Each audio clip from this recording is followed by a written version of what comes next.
The lord. ప్రభును రక్షకుడైన యేసుక్రీస్తు నామంలో మీ అందరికీ శుభములు తెలియజేస్తూ ఉన్నాను. అందరూ బాగున్నారా? క్షేమంగా ఉన్నారా? ఈ విధంగా మనము ఇంకా సజీవులుగా ఉన్నామంటే అది కేవలము దేవుని యొక్క మహాకృప. భక్తిపరులైన దైవజనులు కొనుపబడుతూ ఉన్నారు. విశ్వాసులు కూడా చాలామంది దేవుని రాజ్యానికి కొనుపబడుతూ ఉన్నారు. మరి మనము ఎందుకు ఇంకా సజీవులుగా ఉన్నామంటే ఆయన యొక్క నీతిని చాటించడానికి, మన జీవితాల ద్వారా ఆయనకు మహిమ తేవడానికి. భక్తి కలిగిన దైవజనులు ఎందుకు కొనుపబడుతూ ఉన్నారంటే దేవుడు వారికి ఇచ్చిన పనిని వారు సంపూర్తి చేశారు. ఎప్పుడైతే దేవుడు ఒక మనిషికి ఇచ్చిన పనిని సంపూర్తి చేస్తాడో ఆ మనిషిని దేవుడు పిలుచుకుంటాడు.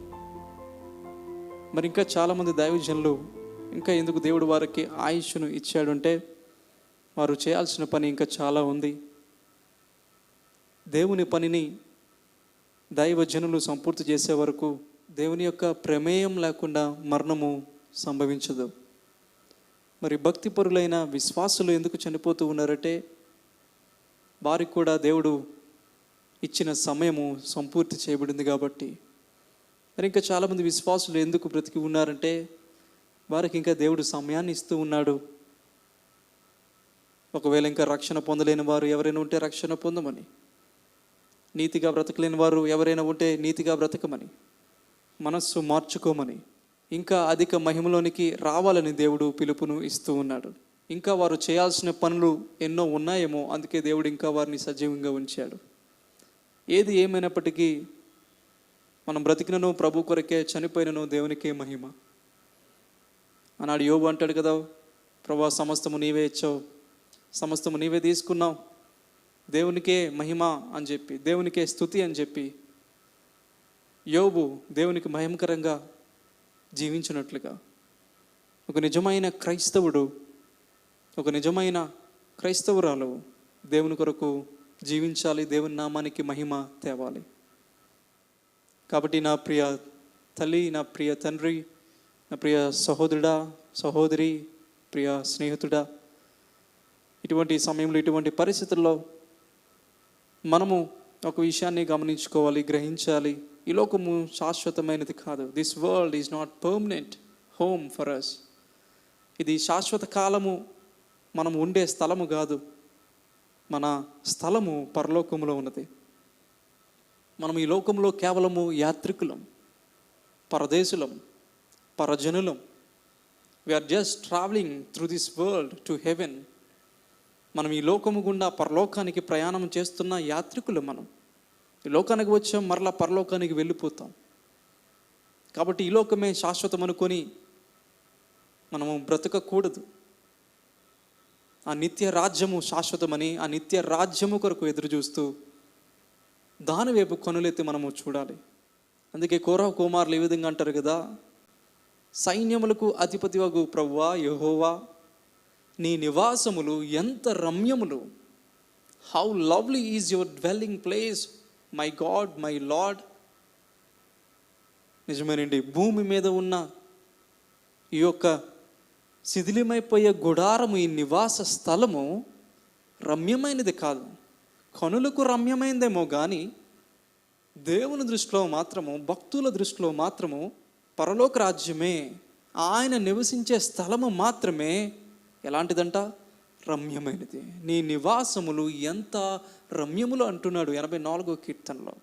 సో ఈరోజు మనం నేర్చుకోవాల్సిన ఒక పాఠం, నీవు నేను యాత్రికులం. 84వ కీర్తన 6వ వచనం, సామ్స్ 84 verse 6. వారు బాకా లోయలో బడి వెళ్ళుచు దానిని జలమయముగా చేయుదురు, తొలకరి వాన దానిని దీవెనలతో కప్పును. కోరాహు కుమారులు రాస్తున్న కీర్తనలో ఒక మాట వారు చెప్తూ ఉన్నారు, వారు బాకా లోయలో బడి వెళ్ళుచు. ఏ లోయలో బడి వెళుతూ ఉన్నారట? బాకా లోయ. లోయ గుండా వెళ్ళాలి అంటే బలం ఉండాలి. ఈ యాత్ర చేయాలి అంటే బలం ఉండాలి, ఆత్మబలం ఉండాలి, శారీరక బలము కాదు.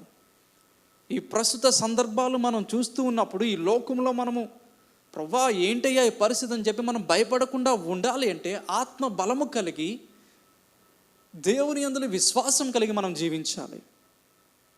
సో యాత్ర చేయడానికి ఏం కావాలి? బలము కావాలి. అందుకే అంటున్నాడు పైన 84వ కీర్తనలోనే 5వ వచనంలో, నీ వలన బలము పొందు మనుష్యులు ఎటువంటి వారట? ధన్యులట. ఈ బలము పొందే మనుష్యులు ఏం చేస్తారట? యాత్రలు చేయడానికి ఆలోచన కలిగి ఉంటారట.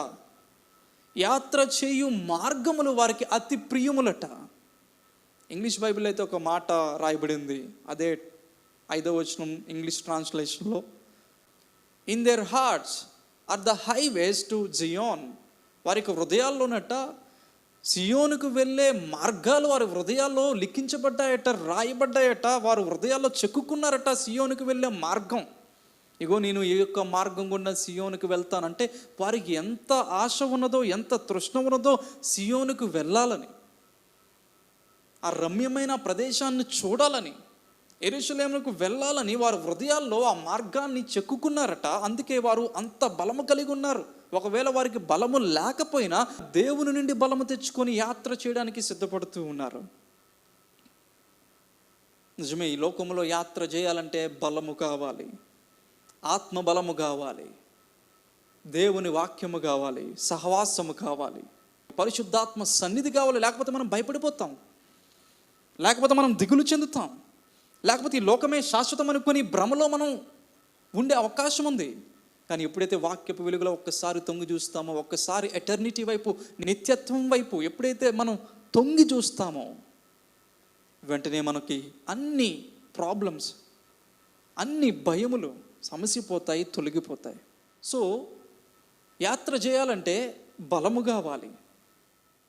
బైబిల్ ఒక మాట చెప్తా ఉంది, 62వ కీర్తన 11వ వచనంలో, బలము తనదని దేవుడు ఒక మారు పలికెను, అది నాకు 2 సార్లు వినబడిను అని చెప్పి కీర్తనకారుడు దావీదు చెప్తూ ఉన్నాడు. సో యాత్ర చేయడానికి బలము కావాలంటే బలాన్ని ఎవరు ఇస్తారు? దేవుడే. బలము తనదని దేవుడు చెప్తూ ఉన్నాడు. 96వ కీర్తన 6వ వచనంలో, బల సౌందర్యములు ఆయన పరిశుద్ధ స్థలములో ఉన్నవి అని చెప్తూ లేఖనము సెలవిస్తూ ఉంది. కాబట్టి బలము ఆయన సన్నిధిలో ఉంది. బలము డాక్టర్స్లో లేదు, బలము మోటివేషనల్ వీడియోస్లో లేదు, బలము లేకపోతే లోక మనుషుల్లోనూ పరిస్థితుల్లోనూ లేదు. బలము ఎందులో ఉందంటే దేవునిలో ఉంది, దేవుని వాక్యంలో ఉంది, దేవునికి ప్రార్థన చేయట్లో ఉంది బలము. The real strength is in God and in God's word and in God's prayer. నిజమైన బలము దేవునిలోనే దాగి ఉంది. కాబట్టి ఇటువంటి బలము కలిగి వీరు ఏం చేస్తూ ఉన్నారట? బాకా లోయలో బడి వెళ్ళుచు, through the valley of Baca. బాకా లోయ అనగా అర్థమేంటి తెలుసా? That is the valley of weeping or lamentation. అనగా ఏడ్పుల లోయ, లేకపోతే కన్నీటి లోయ. ఆ లోయ గుండా వెళ్తే ఇక కన్నీరే, ఏడ్పే. ఎందుకు అంటే ఆ లోయలో ఎటువంటి నీరు ఉండదు, అది ఎడారి వలె ఉంటుంది, ఎండిపోయి ఉంటుంది, తాగడానికి నీరు ఉండదు. అటువంటి లోయల గుండా ప్రయాణం చేస్తే ఎంత అలసట, ఎంతటి దాహము, ఎంతటి మరణ పరిస్థితులు వారు ఎదుర్కోవాల్సి వస్తుందో మనం అర్థం చేసుకోవాలి. ఈ బాకా లోయ యెరూషలేములోనే ఎక్కడో ఒక ప్రాంతంలో ఉందని స్కాలర్స్ తెలియజేస్తూ ఉన్నారు. ఎక్కడుందో ఎగ్జాక్ట్ లొకేషన్ తెలియదు. కానీ ఈ బాకా లోయ అనే పేరు ఎందుకు వచ్చిందంటే హీబ్రూలోంచి బెకా అనే పదం నుంచి వచ్చింది, అనగా కన్నీరు లేకపోతే ఏడ్పు అనే పదం నుంచి వచ్చింది. అదేవిధంగా ఈ లోయలోనట అనేకమైన చెట్లు, కంబలి చెట్లు, ఇంగ్లీష్లో మల్బరీ ట్రీస్. ఈ కంబలి చెట్లకి ఒక గుణం ఉంది. ఈ కంబలి చెట్ల నుండి ఒక జిగురు బయటికి వస్తూ ఉంటుందట. ఆ జిగురు ఎట్లా ఉంటుందంటే కన్నీరు వలె ఉంటుందట. గమ్ లైక్ టీయర్స్, కన్నీటి వలె ఒక జిగురు బయటకు వస్తూ ఉంటుందట. ఎందుకు అంటే ఆ ప్రాంతంలో నీరు ఉండదు, ఆ ప్రాంతం అంతా ఎండిపోయి ఉంటుంది కాబట్టి, వర్షాలు ఉండవు కాబట్టి అది బాకా లోయగా, ఎండిపోయిన లోయగా ఆ లోయకు పేరు పెట్టబడి ఉంది. సో ఇటువంటి లోయల్లో, లోతుల్లో వారు ప్రయాణం చేయడానికి ఇష్టపడుతూ ఉన్నారు. బాకా లోయ గుండా ప్రయాణం చేయడానికి ఇష్టపడుతూ ఉన్నారు. నిజమేనండి, క్రైస్తవుడు వాగులైన వంకలైన, ఎడారి అయినా నీటి మడుగులైన, కొండలైన కోనలైన, లోయలైన లోతులైన క్రైస్తవుడు ప్రయాణం చేయాలి. ఎక్కడ కూడా ఆగిపోకూడదు. A Christian should not stop in the middle of his journey. You need to go through. ముందుకు వెళ్ళవలసి ఉంది ఒక క్రైస్తవుడు. కష్టం వచ్చిందని, నష్టం వచ్చిందని, బాధ వచ్చిందని, పెస్టిలెన్స్ వచ్చిందని, తెగులు వచ్చిందని మధ్యలోనే మన ప్రయాణాన్ని ఆపుకోకూడదు. సో ఇటువంటి బాకా లోయబడి వెళ్ళుచు అని మాట మనం చూస్తూ ఉన్నాం. వారు వెళ్ళిపోతూ ఉన్నారు.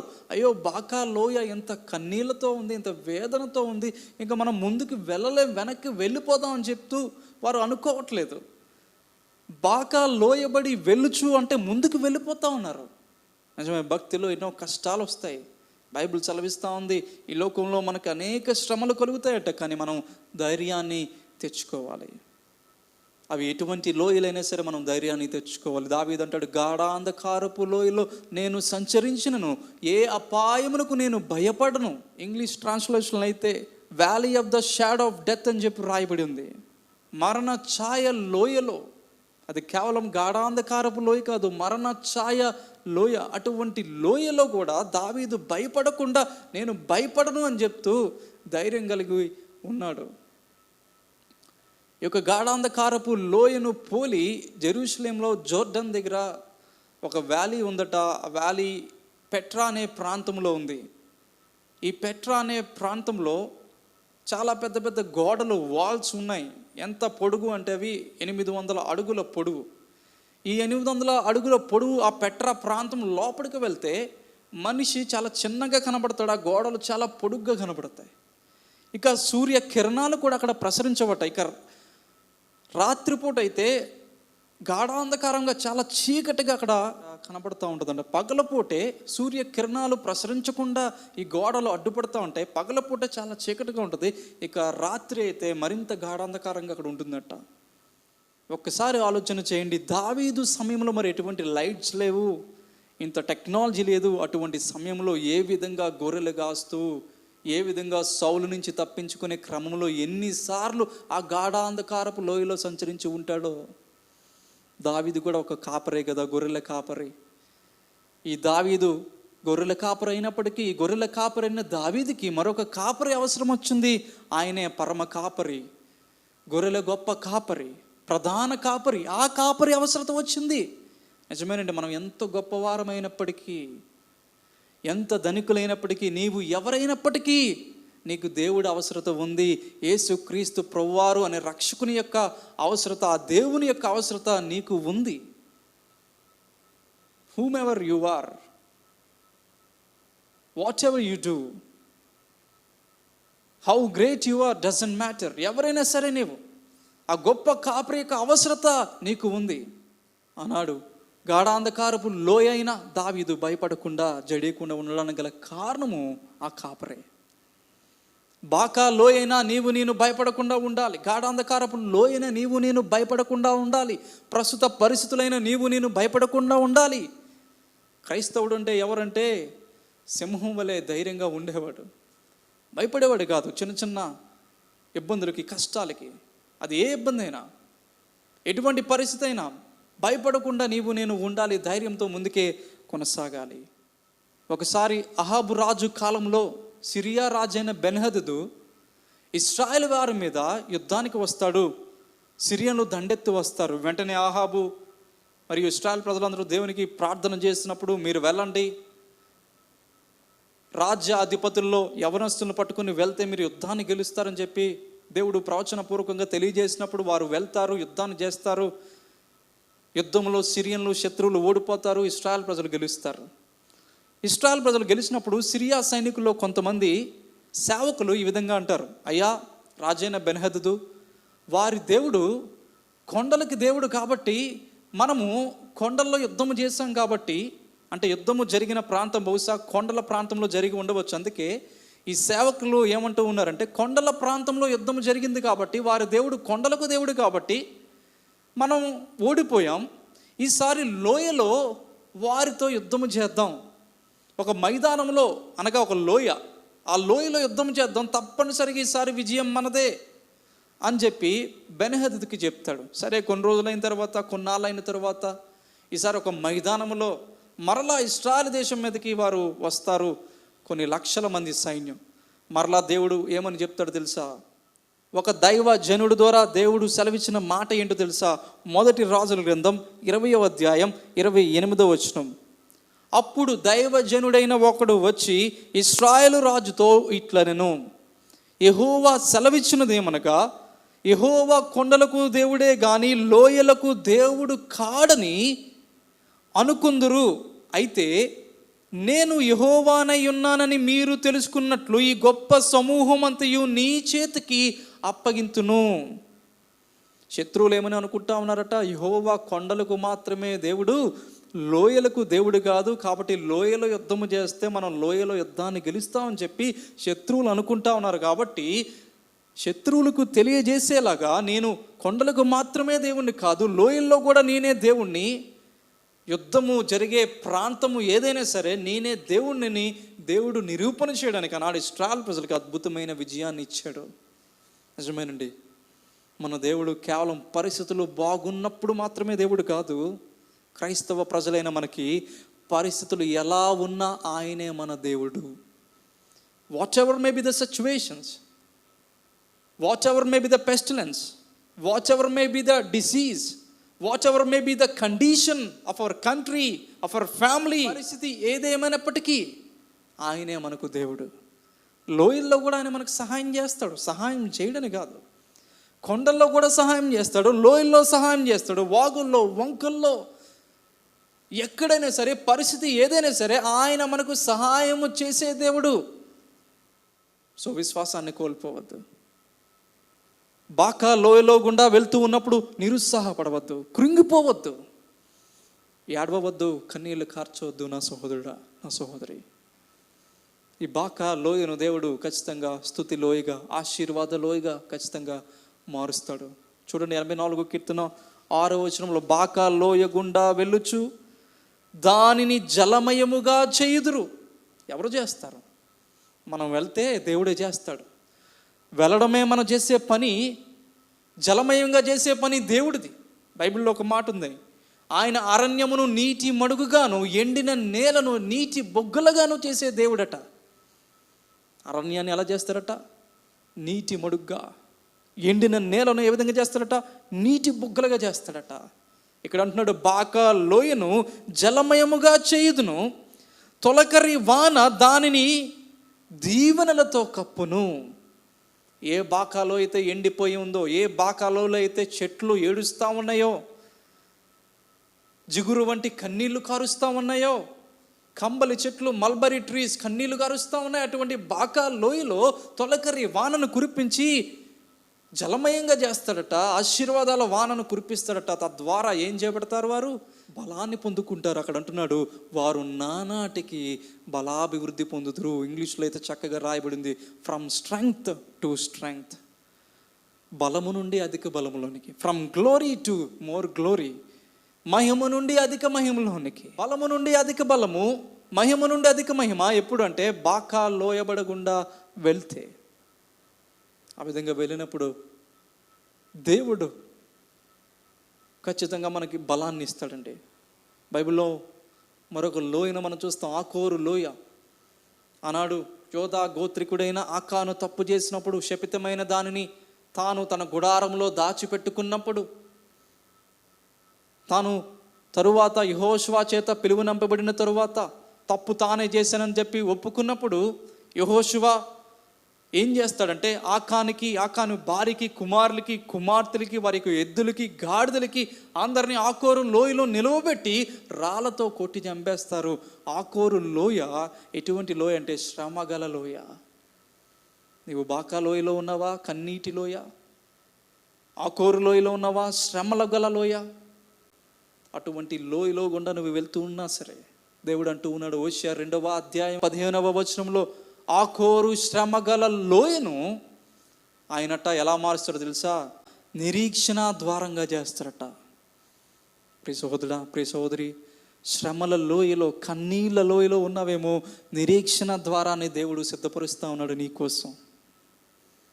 ధైర్యం తెచ్చుకో.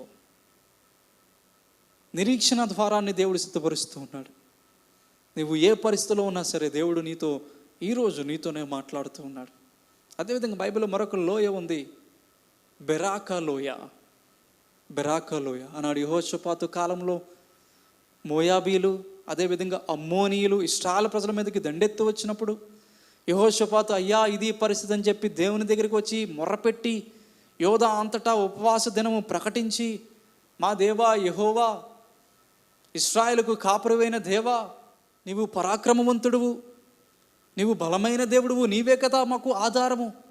దేవా నీవు లేకపోతే మేము ఏమీ చేయలేమయ్యా, నీ సన్నిధిలోనికి వచ్చి ప్రార్థన చేస్తే నీ ప్రజలైన వారు నువ్వు తప్పిస్తావు కదా అని చెప్పి, నీవే మాకు దిక్కయ్య అని చెప్పి దేవుని దగ్గర బ్రతిమలాడి ప్రార్థన చేసినప్పుడు శత్రు సైన్యము మోయాబీలు లక్షల కొలదిగా వస్తూ ఉన్నప్పుడు, అమ్మోనీల లక్షల కొలదిగా దండెత్తి వస్తూ ఉన్నప్పుడు, శత్రువులందరూ ఒక్కటైపోయి ఇశ్రాయేలు ప్రజల మీదకి దండెత్తి వస్తూ ఉన్నప్పుడు ఏమీ చేయలేని పరిస్థితుల్లో, సహాయం లేని పరిస్థితుల్లో ఆయన నిరీక్షణాస్పదముగా ఆశ్రయాస్పదంగా ఉండి అన్నాడు. కన్నీటి లోయను అపజయం అయిపోతూ ఉన్న సందర్భమును దేవుడు ఎలా మార్చాడంటే స్తుతి లోయగా, ఆశీర్వాద లోయగా, బెరాకా లోయగా మార్చాడు. శత్రువులందరూ ఆకులు రాలిపోయినట్లుగా రాలిపోయారు. కొల్ల సొమ్ము తీసుకోవడానికి 3 దినములు పట్టింది.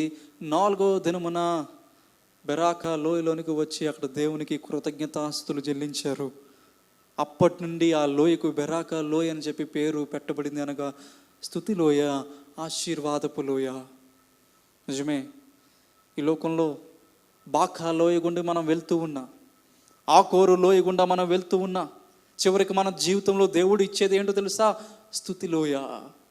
ఒకవేళ ఈ లోకంలో దేవుడు మనకు ఆయుష్ను పొడిగిస్తే ఈ లోకంలో దేవుణ్ణి స్తుతిస్తాము, ఆయన పనిని ఇంకా చేస్తాము, ఆయన నామానికి మహిమ తెస్తాము. ఒకవేళ మన దినములు సంపూర్తి చేయబడితే పరలోకం వెళ్ళి ప్రభువుని స్తుతిస్తాం. పౌలు అంటాడు కదా, దేహమందు ఉన్నను దేహమును విడిచినను నేను ఆయనకు ఇష్టండై ఉందును, నేను వెడలిపోయి క్రీస్తుతో కూడా ఉండాలని చెప్పి నేను ఆశపడతానని చెప్పి పౌలు అంటూ ఉన్నాడు కదా. Whether I live or die, it is for the glory of Christ అని చెప్పి నేను చెప్పగలగాలి. రేపొద్దున మనం పరలోక రాజ్యంలో బెరాకా లోయ అనుభవాన్ని కలిగి ఉంటాం. అక్కడ ఎల్లప్పుడూ స్తుతులు చెల్లించడమే మన పని. ఇక ప్రార్థనలు ఉండవు, యాచనలు ఉండవు, విజ్ఞాపనలు ఉండవు. కేవలము పరిశుద్ధుడు పరిశుద్ధుడు పరిశుద్ధుడు అని చెప్పి ప్రభువుని పరలోక రాజ్యంలో వేవేల దూతల సమూహముతో, పరిశుద్ధులతో, భక్తులతో కలిసి ప్రభువుని ఆరాధించడమే మన పని, స్తుతి చేయటమే మన పని, కృతజ్ఞతాస్తుతులు చెల్లించడమే పని. ఒకవేళ దేవుడు మనకు ఆయుష్ను పొడిగిస్తే ఈ లోకంలో మనం ప్రభుని స్తుతించాలి, ప్రభు నామానికి మహిమకరంగా మనం జీవించాలి. ఒక విషయాన్ని మనం గమనించుకుందాం, మనం యాత్రికులం. అది ఏ లోయ అయినా సరే మనం భయపడకుండా ముందుకే సాగాలి. కానీ ఒకటి మాత్రం గుర్తుపెట్టుకోండి, క్రైస్తవులైన దేవుని బిడ్డలందరికీ ఒకరోజు బెరాకా లోయ అనుభవం ఖచ్చితంగా ఉంటుంది. ఆనాడు కృతజ్ఞతాస్తుతులతో ప్రభుని ఆరాధన చేసే రోజు. ఆనాడు రాజులకు రాజు, ప్రభులకు ప్రభు యేసుక్రీస్తు ప్రభు వారిని స్తుతిస్తారు, ఆయనకు కృతజ్ఞతాస్తుతులు చెల్లిస్తారు. రండి ప్రార్థన చేసుకుందాం, తలలు వంచుతాం. పరిశుద్ధుడైన తండ్రి, నీవు ఇచ్చిన మాటలు బట్టి నీకు వందనాలయ్యా, నీకు స్తోత్రాలు. ప్రస్తుత పరిస్థితులు ఎంతో భయంకరంగా ఉన్నాయి, ఎంతోమంది చనిపోతూ ఉన్నారు, ఎక్కడ చూసినా రోగాలు, వ్యాధులు, బాధలు. ఇటువంటి పరిస్థితుల్లో ప్రభువా మేము గ్రహించాల్సిన ఒక సత్యం, ఒక విషయం ఏంటి అంటే ప్రభువా, మేము యాత్రికులమయ్యా. ఈ లోకం శాశ్వతం కాదు, ఈ లోకపు నటన దాని ఆశలు గతిస్తూ ఉన్నాయి. పరలోక రాజ్యమే శాశ్వతం, నీతో ఉండుటే ప్రభువా మాకు శాశ్వతం. అటువంటి రాజ్యం కొరకు ఎదురు చూస్తూ ప్రభు ఈ లోకంలో యాత్రికులమని ఎరిగి, బాకా లోయ అయినా సరే, అది ఆకోరు లోయ అయినా సరే, ఎటువంటి శ్రమ గల లోయ అయినా సరే ప్రభు మేము ముందుకే నడుస్తున్నాయన నీ కొరకు ఈ లోకంలో జీవించడానికి సహాయపడండి, కనికరించండి. ఎవరైతే మీ బిడ్డలైన వారు ఆకోరు శ్రమగల లోయలో, బాకా కన్నీటి లోయలో ఎవరైతే నడుస్తూ ఉన్నారో అటువంటి వారిని జ్ఞాపకం చేసుకోండి, స్వస్థపరచండి, మీ కార్యములు జరిగించుకోండి ప్రభు.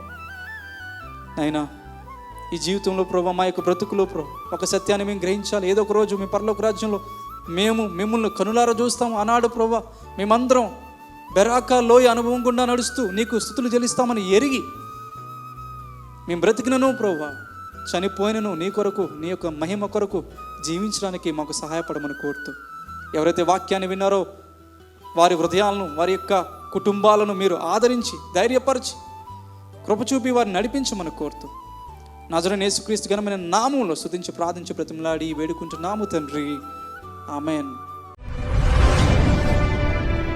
ఇంతవరకు దేవుని వాక్యాన్ని విన్నారు కదండి.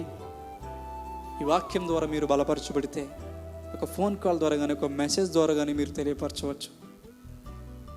కోవిడ్-19 సిచ్యువేషన్స్ ద్వారా మీరు బాధపడుతున్న వారైతే, లేకపోతే ఇతర వ్యాధులు, బాధలు, రోగాలు, లేకపోతే సమస్యల ద్వారా మీరు బాధపడుతున్న వారైతే, ఎటువంటి ప్రేయర్ రిక్వెస్ట్ అయినా మీరు మాకు ఫోన్ చేయొచ్చు, తెలియపరచవచ్చు. కిందన కనిపిస్తా ఉన్నాయి కదా నెంబర్స్, ఆ 2 నెంబర్స్కి మీరు కాల్ చేయవచ్చు.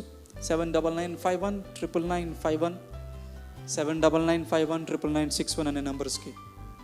అదేవిధంగా ఈ కోవిడ్-19 సమయంలో కూడా భారభర్తంగా సాగుతున్న ఈ కార్యక్రమాలు మీరు బలపరచాలని దేవుడు మిమ్మల్ని ప్రేరేపిస్తూ, యథార్థంగా కేవలం దేవుని యొక్క సహాయంతో కొనసాగుతున్న ఈ కార్యక్రమాన్ని, దేవుని సువార్తను చాటి చెప్పాలని ఆశతో కొనసాగుతున్న ఈ కార్యక్రమాన్ని బలపరచాలని దేవుడు మిమ్మల్ని ప్రేరేపిస్తే, ఖచ్చితంగా మీరు కూడా ఈ పరిచర్లో పాలిభాగస్తులు కండి. ఫోన్పే ద్వారా, గూగుల్ పే ద్వారా మీ యొక్క విరాళాలు, మీ ప్రేమపూర్వకమైన కానుకలు పంపించవచ్చు.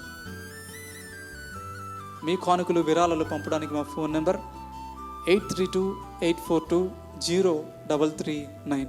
మరొకసారి 8328420339. మరలా వచ్చే వారం కలుసుకుందాం. అంతవరకు ప్రభు కృప మీకు తోడై ఉండును గాక. When a human being cries out to the great God who is in heaven, "Oh Lord, this is our situation. Oh Lord, this is the pandemic that we are suffering with." ప్రభువా, ఇటువంటి పరిస్థితుల్లో మేము ఉన్నామని చెప్పి దేవుని ప్రజలైన వారు ఆ సింహాసనమందు ఆసీనుడై ఉన్న ఆ దేవునికి మొర్రపెట్టినప్పుడు 24 మంది పెద్దల చేత, దేవదూతల చేత, కెరూబుల చేత, శరాపుల చేత మానక దివారాత్రములు పరిశుద్ధుడు, పరిశుద్ధుడు, పరిశుద్ధుడు అని కొనియాడబడుతున్న ఆ దేవునికి మొర్రపెట్టినప్పుడు ఈ పురుగు వంటి యాకోబు చేసే ప్రార్థన దేవుడు వినడానికి సిద్ధంగా ఉన్నాడు. What a privilege that we have as a Christians, that when we pray unto God, He hears us.